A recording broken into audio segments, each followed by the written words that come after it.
хийж явах явцад тий ямар асуудал бэрхшээлийг тулгарч ирсэн. За тэрийг хэрхэн шийдэж ирсэн талаар бас өөрийнхөө туршлагаасаа хаваалцсан. За судалгаа хийнэ гэдэг бас их нэлээд бас уул үндэстэй хийх гэдэг энэ докторийн судалгааны ажлаар илүү мэдэрсэн. За анх бол энэ жишээлбэл одоо хамгийн гол асуудал юу гэхээр судалгааны ажлыг сэдв сонгохоос эхэлсэн л дээ. Сэдвийг сонгоход маш их хүндрэлтэй байсан. Эхлээд сэдвийнхаа учрыг олохгүй их төөрөгдсөн, бас их хугацаа алддаг байсан. Тэгэхээр сэдв сонгоно гэдэг нь их чухал байдаг гэсэн. Сэдв сонгохын тулд надад юу тусалсан бэ гэхээр мэдээ судалгааны ажлын их сурвалжууд бас их төхөн болж исэн. За мэдээж эхлээд бол сэдвээ сонгох гол маш олон сэдвүүд эргэлдээл, маш олон судалгааны ажлууд уншаа, тэр дотор төөрөгдөх юмуд маш их байсан.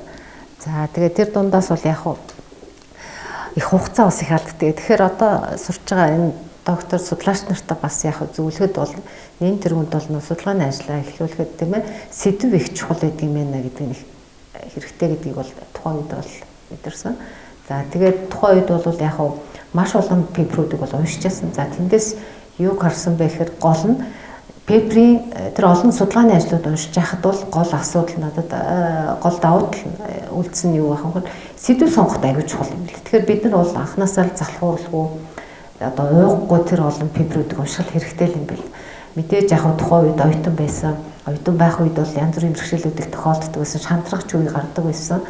Харин тэр дундаа бол тэгээд тэр олон пейперүүдийг уншсандаа бол одоо их амжилтанд төрсэй гэж би боддог. За тэгээд тэр пейперүүдийнхаа үр дүнд бол ёстой сэдвийнхаа агуулгыг бол олж авсан. Эхлээд бол яг сэдв бол их бүрхэг байдаг юм бэл. Тойрол эргээд идэх юм бэл. Тойрол эргээд идэх. Тэгээд сүүлд нь ингээд харахаар тойрч иргсэн тэр олон судалгааны ажлууд маань эргээгээд нөгөө докторийн маань бүтэн судалгааны ажил болсонтой бол би тэгээд баяртай байдаг. За сэдв сонгоно гэдэг энэ дээр жоохон тодруулах гэж. Би бас өөрөө бас доктор оюутан байхгүй. Тэгээд яг сэдвээ сонгохдоо өөрийнхөө одоо туршлага дээр хийж исэн ажил дээр ажиллажсэн салбар дээр үндэслэж сонгосноо аль эсвэл за яг энэ салбарынхаа хүрээнд энэ сэдвийг нэг докторийн судалгааны ажил болгочих юмсан гэж сонгосон. Ер нь бол надад ажиглагдсанаа зарим нь бүр тоошин сэдв барьж авдаг. Зарим нь болохоор өөрийнхөө салбарын яг үндэсний судалгааныхаа ажил дээр хийгдчихсэн ажлуудаа барьж авдаг юм шиг надад. Миний хувьд болохоор хийжсэн ажлаа орхиод өөрийнхөө хичээлийг орхиод бүр тоошин сэдвийг барьж авсан байхгүй.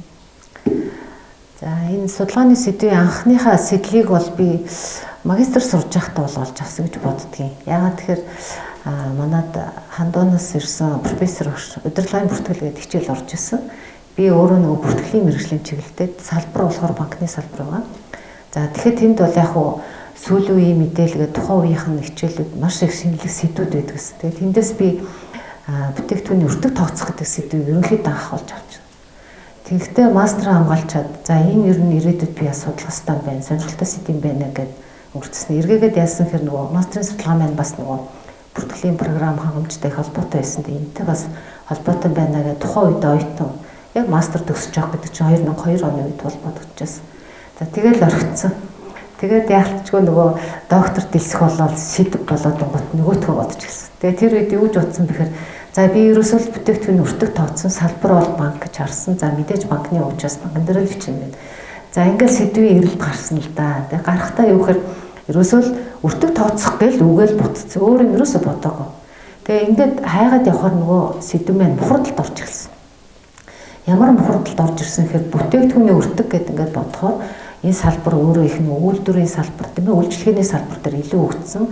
Ялангуяа санхүүгийн сектор дээр бол их хумс тухайн үедээ салбар өөрөө бас яг хэдий бас одоо 20-30 жилийн одоо үүсэт хөгжиж байгаа боловч яг тухайн салбар дээр буугаад очиход бас их хүндрэлтэй асуудал байсан.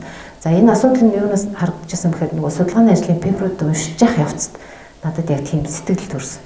Тэгэхээр би одоо банк гэж хайж хэрэггүй байна гэдгийг эхлээд сүүлдээ банкыг бол зогсоосон.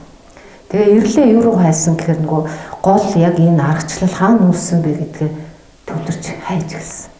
Ингээ хайж явж байгаад нэг судалгааны ажил их олж авсан. Энэ бол аюул үнэтэй судалгааны ажил байсан. Тэгээд эцэстээ бас яг тодорхой хэмжээгээр салбарын судалгаа гэдэг үзэхээр их нөгөө материалууд их ховор байсан. Ялангуяа банкны салбар ихээр аюул ховор байсан л да. Тэгээ сүүлдээ нэг арга улсан гэмт нөгөө пеприйн зохиогч руу захиавч үзсэн. Нэг удаа захиавцсан. Тэгээ 2 удаа хариу ирсэн. Тэгээ нэг сүүлийн хариун дээр болохоор өөрийнхөө яг хийжсэн чиний ерөнхий загвар бол энэ шүү гэдэг санаа өгсөн тийм судалгааны ажил надад өгсөн. Тэгээ энэ бол миний бас докторийн ажлын минь цааш тийм бас чиглүүлж явах. Тэгээ одоо тодорхойгүй байгаа зүйлийг тодорхой болгоход аюул чиг болсон болов уу гэж бодсон. Тэгэхээр би бас энэ судалгаа хийж байгаа оюутнуудаа ч гэсэн бас энэ гадны профессорууд бас ганц нэг холбогдоод үзвэл бас судалгааныхын ажил бас тодорхой хэмжээгээр бас чиг зөвлөгөө их болдгийм байл да гэдгийг бас яг үзсэн. За одоо ингэж жишээлбэл докторийн судалгааны ажлаа ингэж чиглэлээ олчж байгаа тийм чиглэлээ олсон тахаар яг одоо тэр судалгааны ажил дээр үзлээд Монголдо энэ судалгааны ажил шинэлэг байх уу дэлхийд шинэлэг байх уу гэдэг бас тэрийгээ сонгохоос эрд байрны асуудал юм шиг байна тийм өөрөөр хэлбэл нэг шинэ үзэл баримтлалыг бий болгож байгаа гэсэн үг тийм докторийн судалгааны ажил чинь. Тэгэхээр таны хувьд болохоор яг судалгааны ажлыг чинь хамрах зар хүрээ ямар байсан бэ? Ер нь эхлээд би судалгааны ажлын чиглэлийг олчлаа. Би одоо яг ийм төвшөнд ингэж хийнэ гэсэн юм сэтгэл хөдлөлтөй байж болно тийм. Яг хийгээд дууссан чинь таны хүлээлт юм ямар байсан бэ?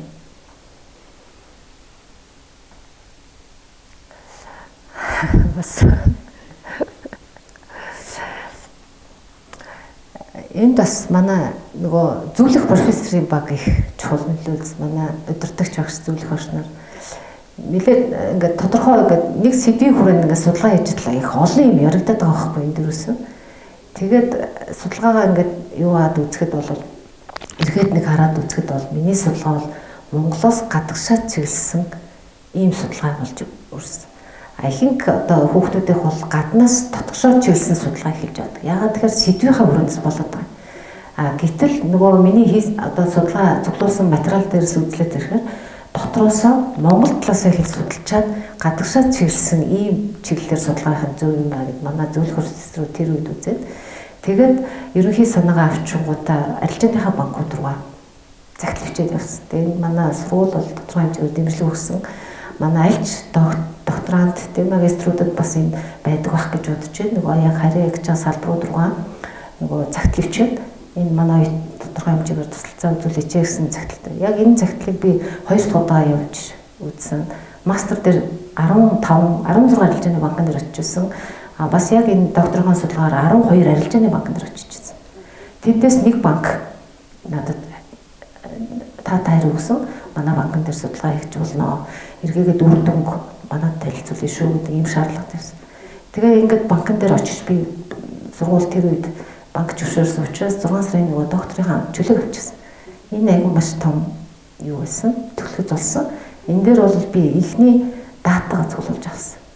За ингээд цуглуулж авсны дараа бол боловсруулалтын ажил дээр бол маш их удаан явсан л да.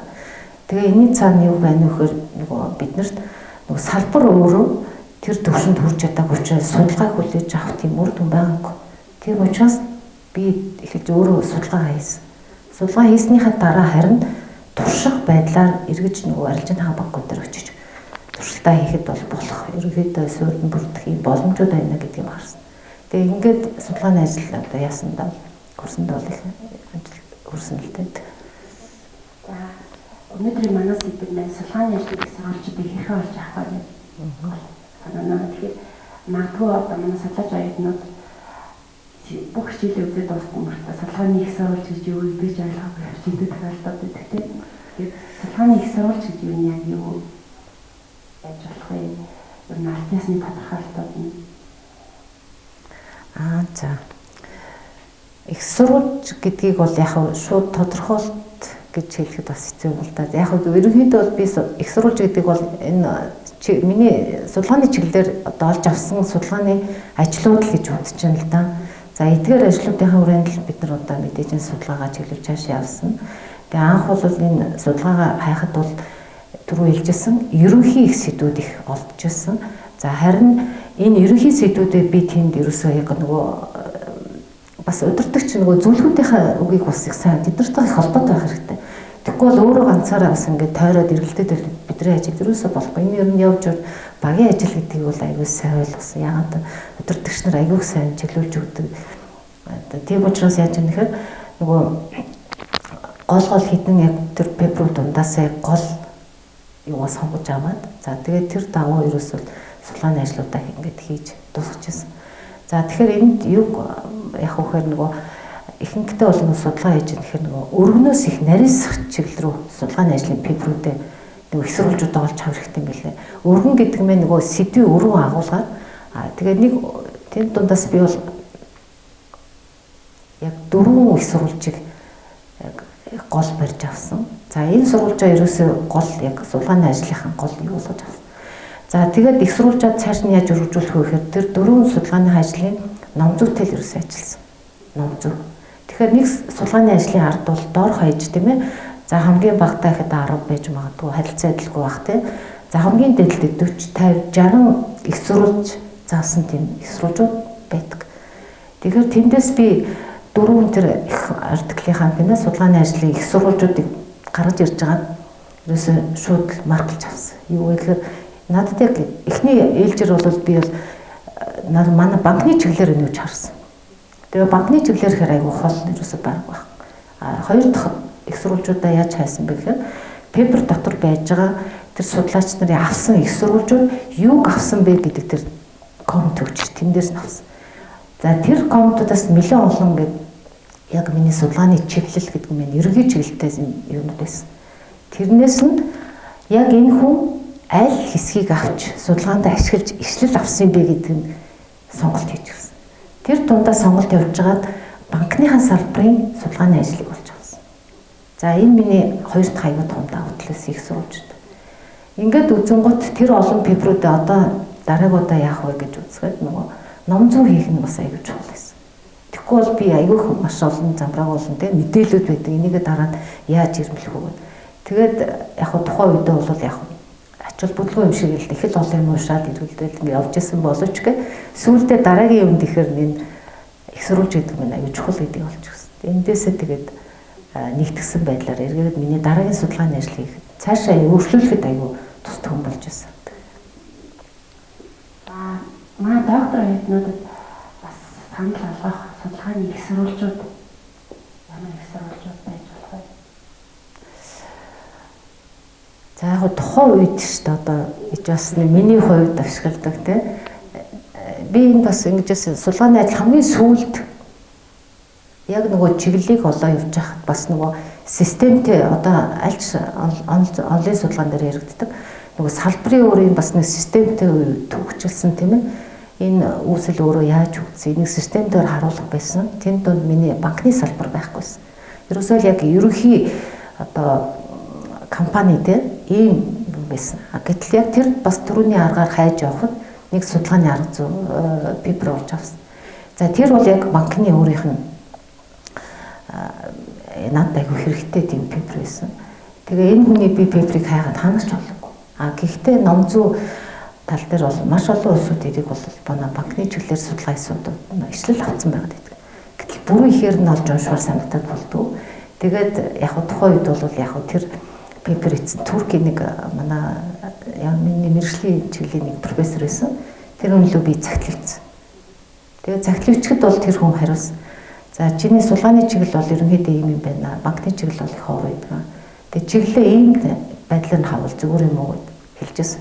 Тэгээд тэр үед юу вэ гэхээр нөгөө Google Scholar гэдэг энэ илүү нөгөө ишлэл сайтай ишлэл дурдгдсан байдаг. Тэрийг би урд бол ашиглаж байгаагүй. Тэр үний зөвлснөр бол энэ их сурвалж. Энд яаж юм нөхөр тухайн тэр пеперийг хэдэн хүн авч ашигласан бэ? Юуг татаж авсан бэ? Яг тэр бүх их пеперүүд нь ихэвчлэн PDF файл хэлбэр байдаг юм л дээ. Тэгэхээр эндээс бид нар бас яг нөгөө чиглэлийн хэмиг авал илүү судлаач илүү академик чиглэлийн пеперүүд байдаг гэдгийг бол сүүлд мэдсэн л дээ. Тэгээ эндээс бол нэлээд олон пеперүүд бол авч ирсэн. Энэ бол судалгааны ажлыг явцад бас докторантор оюутнуудад бас нэг түгээмэл ажилладаг албаанууд байдаг шүү дээ. Түрүүн бас дурдж байна.